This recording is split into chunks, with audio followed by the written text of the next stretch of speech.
By the 12.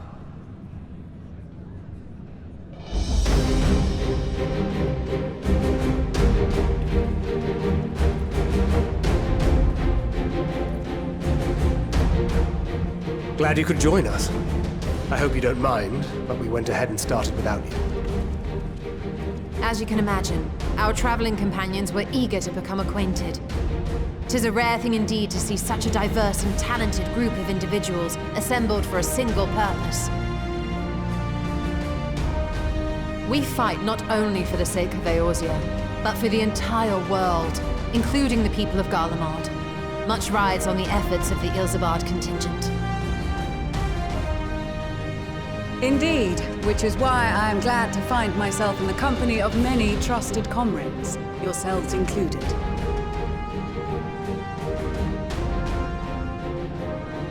Lucia!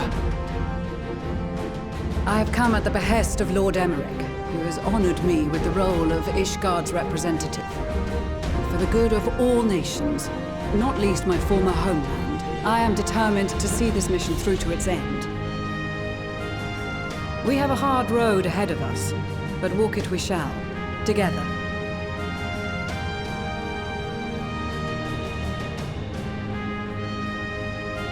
We too welcome this opportunity to work together once more. I have faith that, if there is a way to resolve this conflict, we will find it.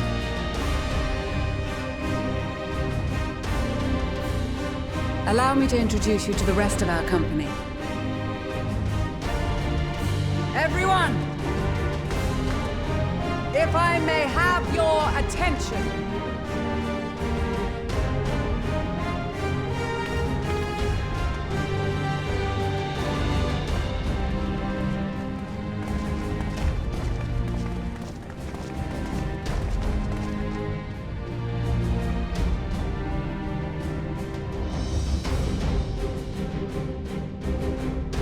Might I ask you to speak first?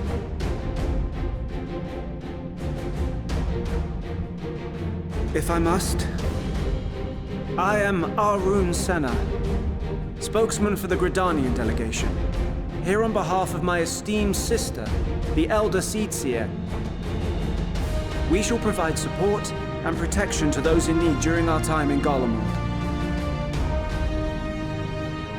To that end, I am joined by healers selected by the Conjurers Guild, with the Order of the Twin Adder's Finest serving as our escort.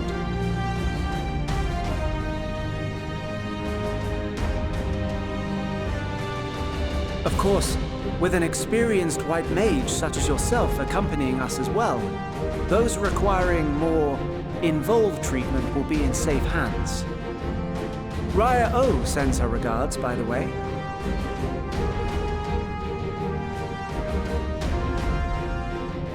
Suppose I'd better say my piece. Wait, I know you. The name's Sicard, in case you've forgotten. Truth be told, I'd rather you had forgotten. Any road, the Admiral asked Captain Hilfear to send his best, and for whatever reason, he picked me. Of course, if I'd refused, I'd be the laughing stock of the bloody executioners, and my reputation's taken enough of a keyhauling as it is. But more importantly, like any pirate worth his salt, I know when you're staring down a storm, you gotta trust in the commander of your ship. So if the Admiral wants us to go to Garlemald, not for plunder and glory, but a promise of peace in our time, then that's what we'll do.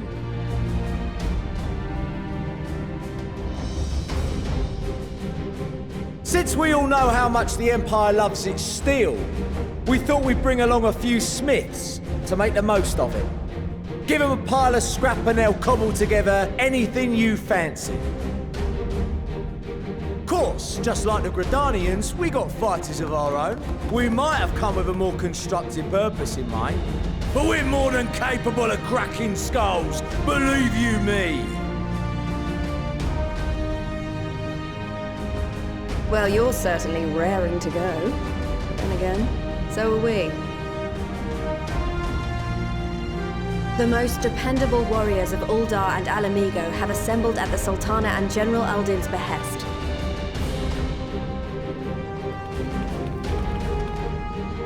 If Garlemald has truly fallen, then the whole place is likely to be crawling with Telophoroi. We'll need plenty of troops to clear and hold a path for others to follow. That's where we come in. Naturally, Marshal Tarapin and I will be leading from the front.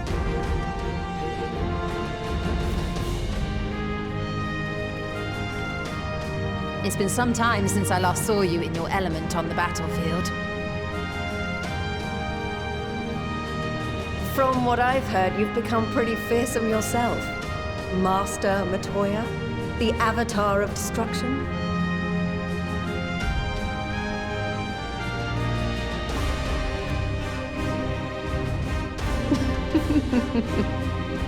With comrades like these, I know we'll succeed, no matter what awaits us.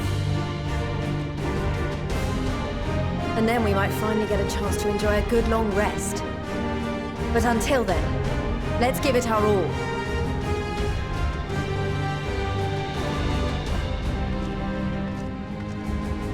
As for Ishgard, we Temple Knights have come in force to uphold our nation's commitment to the peace and welfare of our allies. The bitter cold of Garlemald is a formidable enemy in of itself. Our experience fighting in ice and snow will prove invaluable in the days ahead. Accordingly, I have been designated commander of the Ilsabard contingent. I will do all in my power to provide you with the leadership and guidance you require. The four high houses, House Hylinard foremost among them, have arranged for a host of machinists to join us on our mission. Their knowledge of Imperial Magitech is sure to be a great boon. They will address any problems of a technical nature, together with the smiths of Limpsa Lomitsa. There is another awaiting introduction. Lord of Monolane! Ah, yes. Monolane de Forton, at your service. Though, lest there be any misunderstanding, I should stress that I've not become a fearsome warrior while you were away. Rather, far from it, actually. My brother, in his infinite wisdom, decided this would be an excellent chance to make something of myself. Oh, and fight for world peace and all that. But, should the opportunity arise for a spot of ballroom dancing, I will be your twinkle-toed gentleman of light.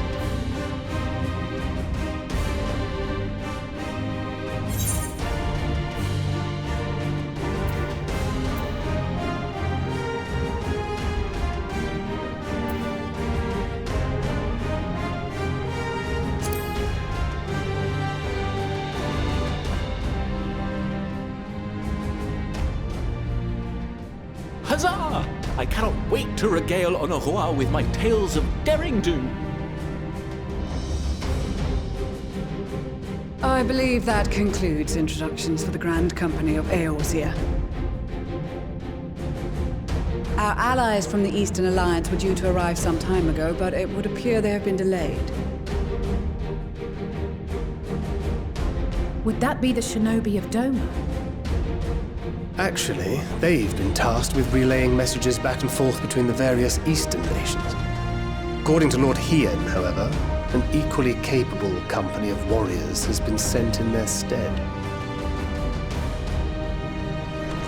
Out of my way, you preening fool!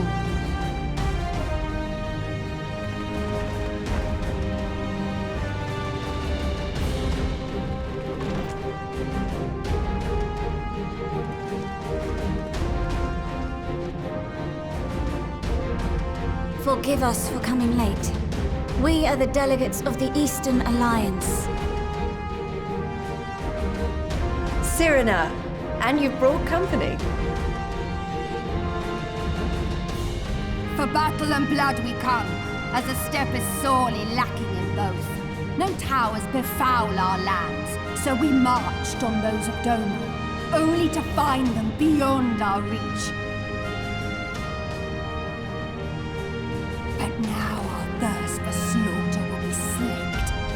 no quarter to the enemy! Sadu Hatun, no. We go to make peace with the Iron Men, not war.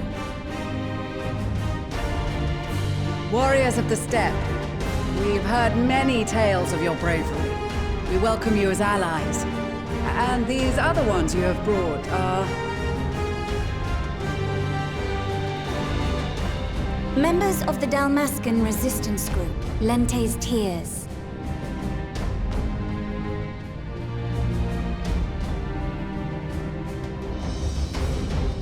And the Bosnian resistance. Between them, they have a wealth of experience in espionage, and are particularly adept at infiltrating Imperial facilities, which is fortuitous, since Garlemald's domain is so vast that I could never hope to handle reconnaissance duties all by myself.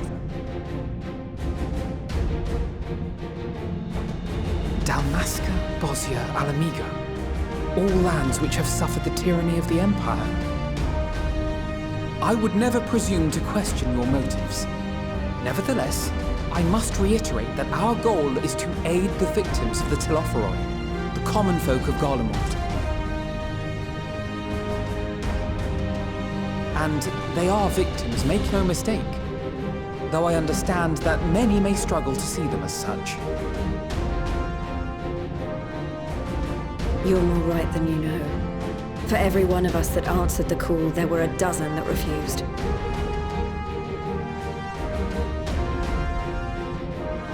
Not only in Alamigo, but everywhere we went. And who could blame them? The Empire's always been the enemy.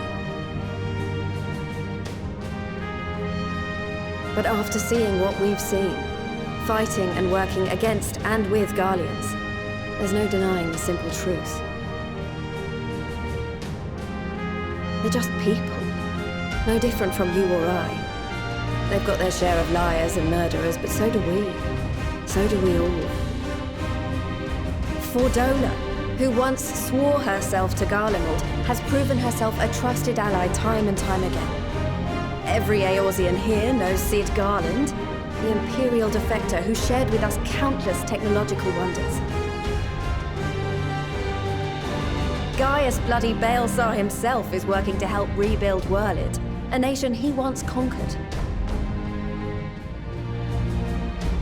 So you can believe me when I say that every fighter here understands and accepts that the Imperials are not monsters and are deserving of help. Or at least that they were able to put aside their feelings for the greater good. It won't be easy. But we're all determined to make this world a better place.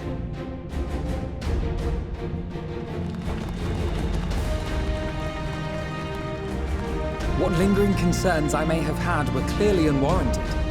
I agree with everything you said wholeheartedly.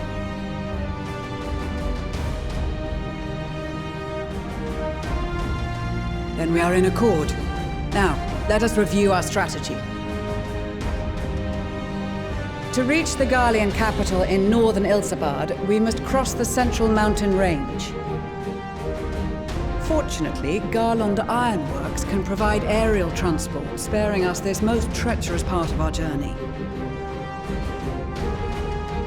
However, attempting to fly any closer to Garlemald would attract the attention of the Telophoroi. As they appear to have seized control of the majority of the Imperial military, we must assume that includes its fleet. In addition, Garlemald possesses devices that can interfere with airship navigational systems, further discouraging an airborne approach. Given the circumstances, the closest we dare deploy our contingent is an area between the range and the capital, the Magna Glaciers. From there, we must travel the rest of the way on foot. We will also need to bring the airships with us to ensure we can withdraw with haste. Although much of the terrain will be blanketed in snow, we should be able to make use of local roads and shipping facilities. The vast ice field will afford us an unobstructed view of the surrounding area. On the other hand, it will also allow others to easily spot us, so it is imperative that we only make camp in positions where we can easily defend ourselves. And the airships, which must be kept safe at all costs.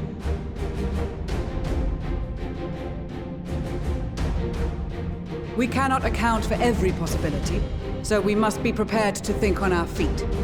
We will be tested. Sorely tested, I expect. But for our homes and for our people, and a people not our own but in need, we will succeed. Spare no effort in your preparations. Once we depart, there is no turning back.